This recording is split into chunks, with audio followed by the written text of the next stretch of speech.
أعوذ بالله من الشيطان الرجيم. بسم الله الرحمن الرحيم. الرحمن علم القرآن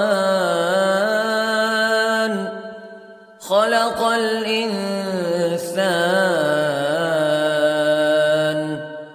علمه البيان.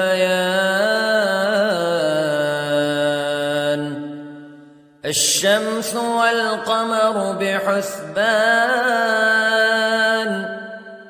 والنجم والشجر يسجدان والسماء رفعها ووضع الميزان ألا تطغوا في الميزان وأقيموا الوزن بالقسط ولا تخسروا الميزان.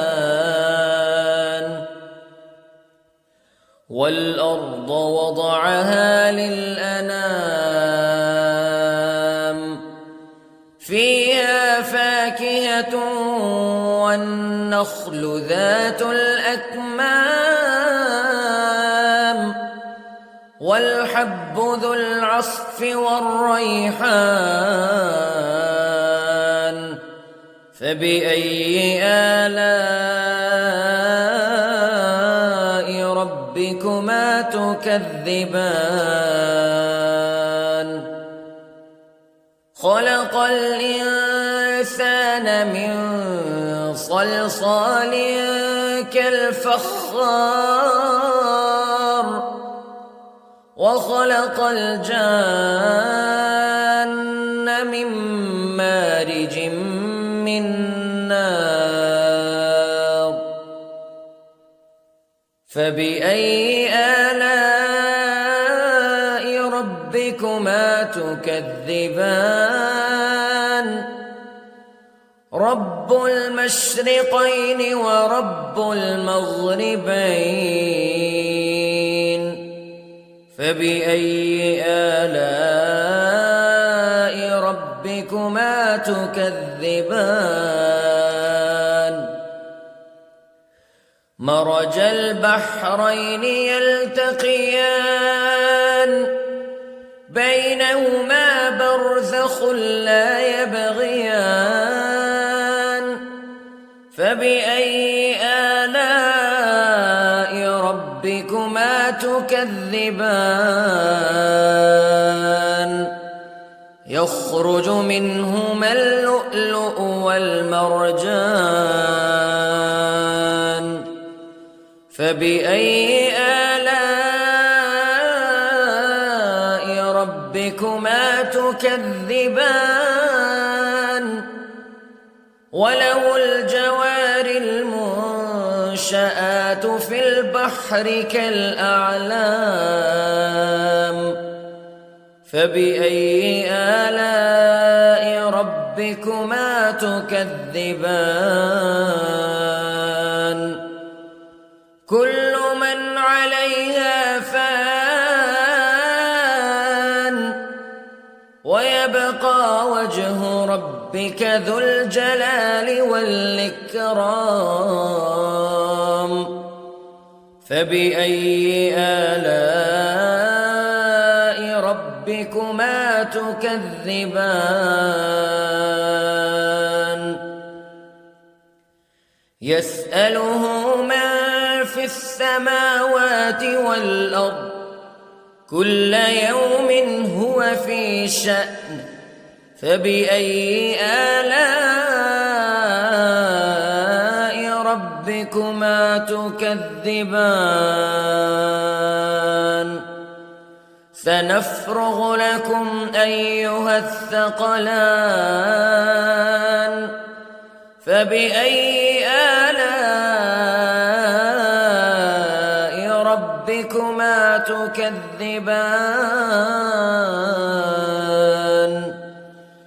يا معشر الجن والإنس استطعتم أن تنفذوا من أقطار السماوات والأرض فانفذوا لا تنفذون إلا بسلطان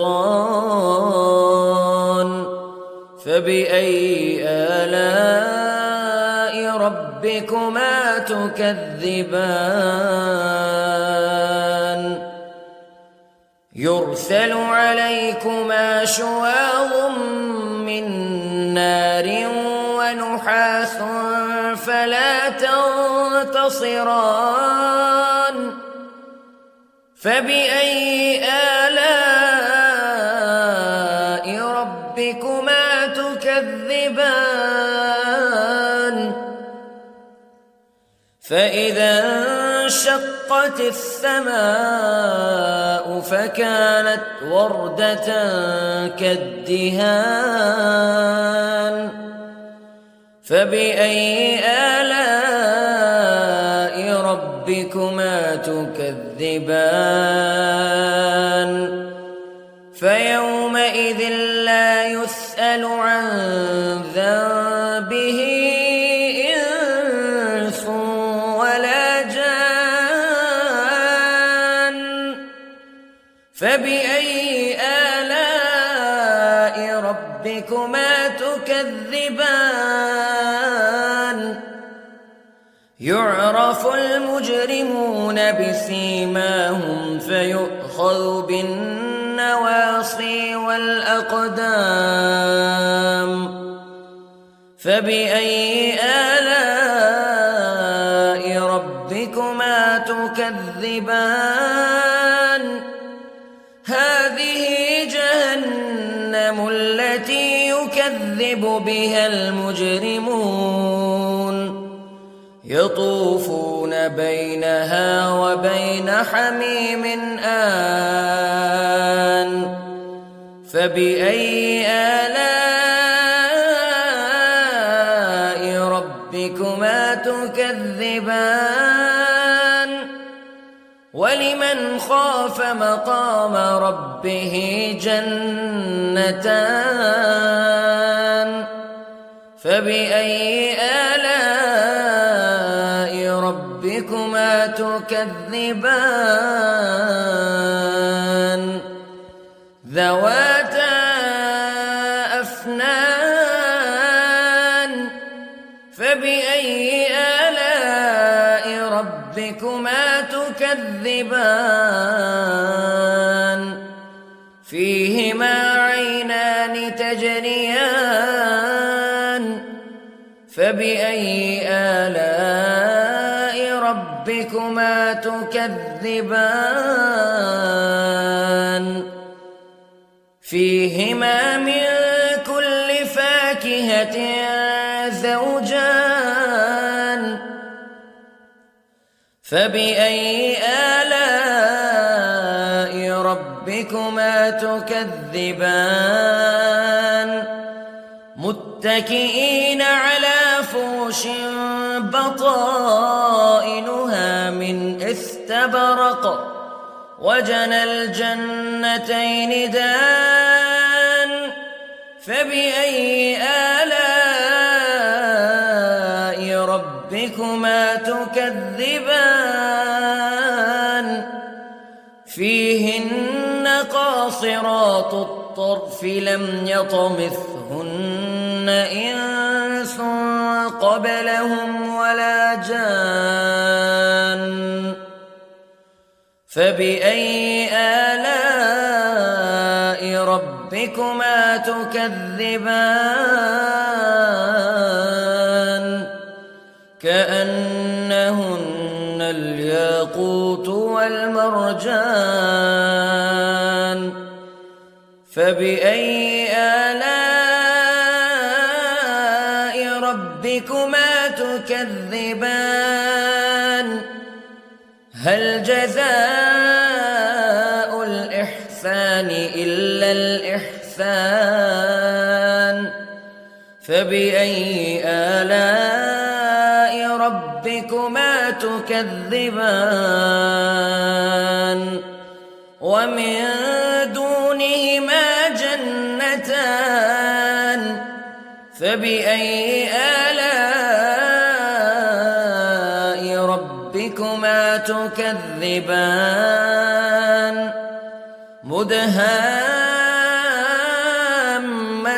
مدهامتان فبأي آلاء ربكما تكذبان فيهما عينان نضاختان فبأي آلاء ربكما تكذبان فيهما فاكهة ونخل ورمان فبأي آلاء ربكما تكذبان فيهن خيرات حسان فبأي آلاء ربكما تكذبان حور مقصورات في الخيام فبأي آلاء ربكما تكذبان لم يطمثهن إنس قبلهم ولا جان فبأي آلاء ربكما تكذبان متكئين على رفرف خضر وعبقري حسان فبأي آلاء ربكما تكذبان تبارك اسم ربك ذي الجلال والإكرام